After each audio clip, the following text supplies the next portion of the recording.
Hello, my name is Dan Heaton and I'm the co-host of the Croydon Constitutionalist podcast. The following interview is taken from episode 33 of the podcast. If you like what you hear, please consider subscribing to our podcast via the usual apps and subscribing to our YouTube channel. Thank you. Alastair, thank you again for joining us. Great to talk to you. So want to give people, first of all, a bit about your background. So you're the Associate Director of the Academy of Ideas and an acting co-convener of the Battle of Ideas Festival. Can you tell us a bit about these roles and the festival itself? So the Academy of Ideas was set up 20 years ago to try and, I suppose, re-enliven the public sphere. It was obviously a time, early 21st century, when politics had become much more dull and technocratic and managerial right the way throughout the 1990s. Discussion and debate was diminishing. And so we wanted to try and create situations, whether through organising public debates or organising public festivals, that could reanimate public discussion. So that's effectively what the Battle of Ideas does. We've run the festival for 15 years now. It started off life fairly small, grew to inhabit the Royal College of Art over in West London, and for a number of years, 8-9 years now, has been at the Barbican.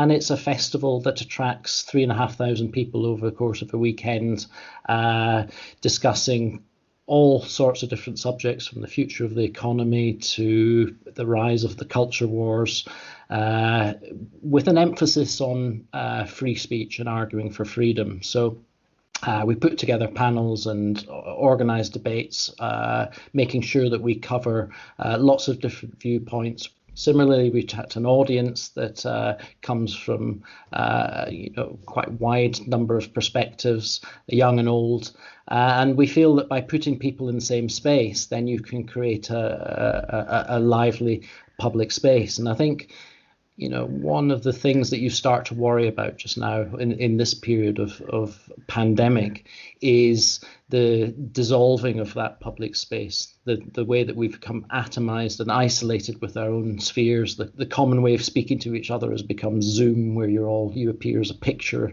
Each individual cell seems indicative of the way that there's been an increasing collapse of the public sphere over the past 3 months. So we're desperate to get back out there again and bring people together in debate and discussion.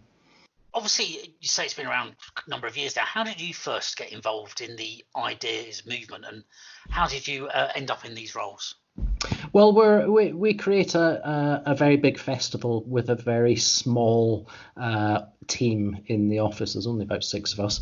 And so consequently, the way that we do the festival is that we work with all sorts of different people who are experts in their fields, whether that be who are experts in technology or genetics, or who are historians or whatever. And they can bring to the festival insights that go beyond the experiences and the knowledge of people within the office team. And my involvement in the festival dates back from way before I worked in the office, when I used to organise debates on cities and architecture, which is my background, and which I had enough expertise and insight into to be able to organise interesting public debates within the context of the festival. So it's a role that then developed through being within the production team, and I'm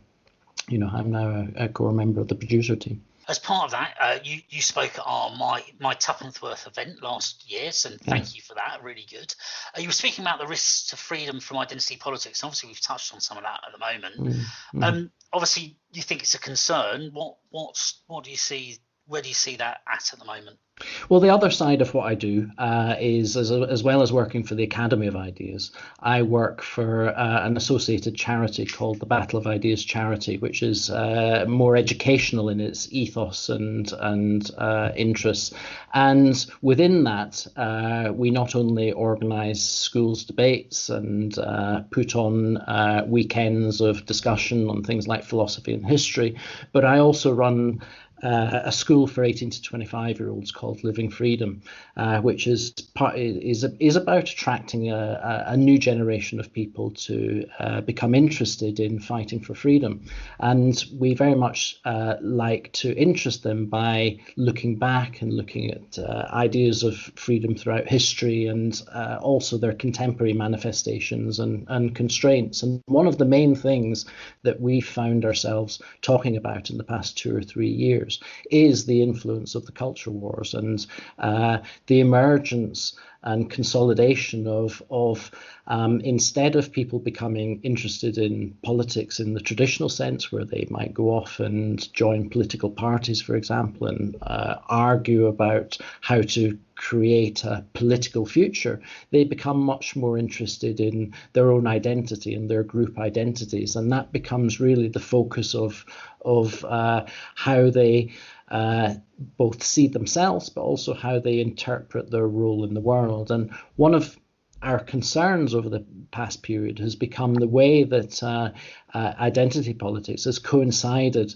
with increasingly constrained public sphere. And you only need to look at places like universities, for example, to see that the influence of identity politics has become one where people are worried about opposing views. They see their own identity as something that's sacrosanct and should be beyond challenge. So anybody who has a set of different ideas that contrasts with their own identity and their own outlook risks being shut down. And that's the whole safe space culture that's appeared within universities. Identity politics is a primary reference for that. And obviously, one of the things that's happened, I shouldn't laugh about it, but that whole atmosphere and culture has very quickly over the past 5-6 years spread into mainstream society. So you have newspapers, the New York Times, for example, if you've seen the discussion there over the past week, and to a certain extent the Times in this country, who are the editorial teams are having enormous disputes about whether they should be, who should be given comment columns and whether they're going to challenge some of these identitarian ideas. And obviously within institutions and increasingly actually you only got to look at the past week within businesses and corporations, this idea of identity and adherence to the idea of Black Lives Matters has led to an enormous number of new constraints on people's ability to speak openly. So challenging or understanding the emergence and progression of identity politics and its influence in constraining freedom within the public sphere has become an incredibly important one for us. Yeah, absolutely. And what you say there, you think in our lifetimes how much it's changed from as a child being able to say things like, I can say what I want, it's a free country, to just not really feeling that anymore is a very, very worrying trend and one that's accelerating. So on that very note, what do you think is the future for free speech in Britain, and how do you think we can get back to a happier path? Well, I think there's an enormous challenge just now. I mean, if you look at The Guardian today, for example, you'll see that a number of authors from the agency that's associated with J.K. Rowling have departed because they disagree that she should have the right to speak openly on and put her perspective on trans issues. So that idea that you shouldn't be free to speak has become incredibly prevalent. It should be said that we should congratulate her agency on not buckling under the pressure that they've been put under to rein Rowling in. They haven't done that, but that's a rare instance just now. So I think there's enormous problems in terms of free speech and freedom. So as I said, trying to understand a bit more about how it is that we've got here is a big issue. I think the questions around free speech today happen in a significantly different way from the way that they have historically, where often it was the upper echelons of society and the state that sought to suppress free speech, often around very heavy-handed moral ideas. For example, blasphemy or challenging the prevailing ideas on sex. And these days, it's just changed quite dramatically. So you find that quite often the people that are most concerned about reining in free speech are actually people who are concerned that they're not up to handling ideas that they disagree with or which they don't like, which is why these constraints have taken such root within the university and within academia, not necessarily just because of the students, but because of the ideas that have developed within academia from the lecturers and indeed from the universities themselves. I mean, it is notable, just to go back to the Oxford conversation a minute ago, that it's Oxford and Oriel College that are taking down the statue. They've taken that decision. It's not the students, and they've been under relatively little pressure over the past period on the statute because that debate seemed to have been settled. So all around we have people caving in to these constraints, and I think finding ways to expose and challenge what's going on is become ever more important. Yeah, absolutely. And so we've talked a bit about the Academy of Ideas. Obviously, at the moment, you're in lockdown with the rest of us. But what's next for the Academy? What projects or events have you got coming up once we can hold them again? Well, we have been in lockdown, but all of us are still working very hard, actually, because we've put on about 30 different online discussions over the past, however long it is we've been locked down. You lose all sense of time just now, don't you?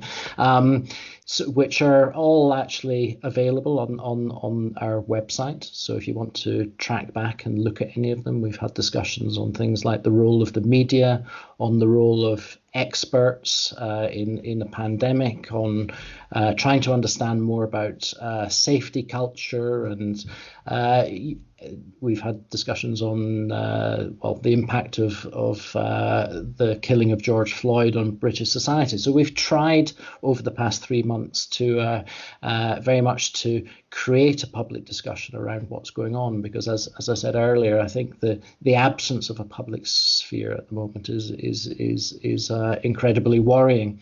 In terms of what's coming up, well, we're still locked down, and it's not clear at the moment how quickly we're going to be able to emerge from that. So we have more online discussions. We've got one on Tuesday, for example, which will look at how the NHS has responded to this crisis, not just in the narrow sense, but just looking at some of the issues that actually you raised earlier in this podcast, like were they prepared for a pandemic, and if not, why not?